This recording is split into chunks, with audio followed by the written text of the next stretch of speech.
City news वसा जनसेवेचा। पत्रकार भवन बुलढाणा येथे आज दिनांक 10 जानेवारी रोजी पत्रकारांच्या हितासाठी विमा कवच कुंडली याचे आयोजन करण्यात आले होते। या शुभ कार्यासाठी दिनांक 9 जानेवारी रोजी जिल्हा पत्रकार संघाच्या वतीने आवाहन करण्यात आले होते। या आवाहनाला पत्रकारांनी मोठ्या संख्येने साथ दिली।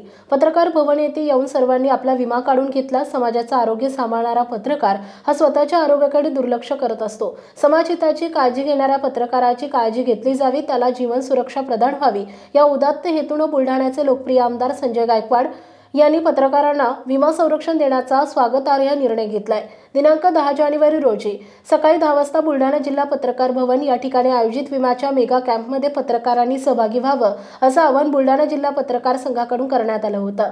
मराठी पत्रकार संघाचे जिल्हाध्यक्ष रणजित सिंग राजपूत यांच्या मार्गदर्शनाखाली या कॅम्पचे आयोजन करण्यात आले होते। आव्हानाला पत्रकारांनी प्रतिसाद दिली। मोठ्या संख्येने पत्रकार या ठिकाणी उपस्थित होते। मराठी पत्रकार परिषद संलग्नित बुलढाणा जिल्हा पत्रकार संघाकडून 6 जानेवारी रोजी मराठी पत्रकार दिनी पत्रकारांसाठी आरोग्य शिबिराचे आयोजन करण्यात आले होते। या शिबिरामध्ये 50 पेक्षा अधिक पत्रकारांनी सहकुटुंब आरोग्य तपासणी करत शिबिराचा लाभ घेतला होता। त्याचवेळी पत्रकारांना विम्याचे संरक्षण असावं असा एक सूर पत्रकारांमधून उमटला होता। आमदार गायकवाड यांनी भारतीय डाक विभागामार्फत राबवण्यात येणाऱ्या 10 लाख रुपयांच्या अपघाती विम्याची पत्रकारांसाठी तरतूद केली आहे। पत्रकारांच्या समस्या वेदना काय असते हे आमदार संजय गायकवाड यांनी सांगितलंय। पत्रकार हा लढा देत असतो, मात्र संकटाच्या काळी त्याच्यावर काही दुर्घटना घडल्यास त्याचा परिवार हा उघड्यावर पडतो। त्यामुळे त्यांच्यावर अशी विपरीत वेळ येऊ नये म्हणून यांनी विमा कवच आयोजित केलाय। पत्रकारांसाठी 10 लाख रुपयांचा अपघाती विमा आमदार गायकवाड यांच्या माध्यमातून उतरवण्यात आलाय।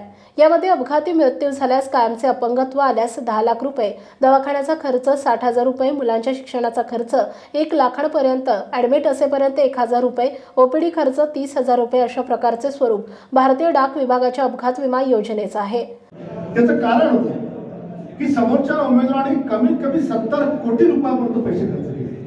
आता माझा उद्या जर त्यांनी 100 कोटी जर पैसे आणले तर माझ्यासारख्या काम करणाऱ्या माणसांनी कसं लढायचं? त्याच्यामुळे पुढच्या निवडणुकांच्या देखील भविष्य काही सांगता येत नाही काय होईल, पण एक झालं की आमच्या बुलढाण्यामध्ये सगळ्या पक्षाचे नेते एकत्र झाले पाहिजे। City news Buldhana.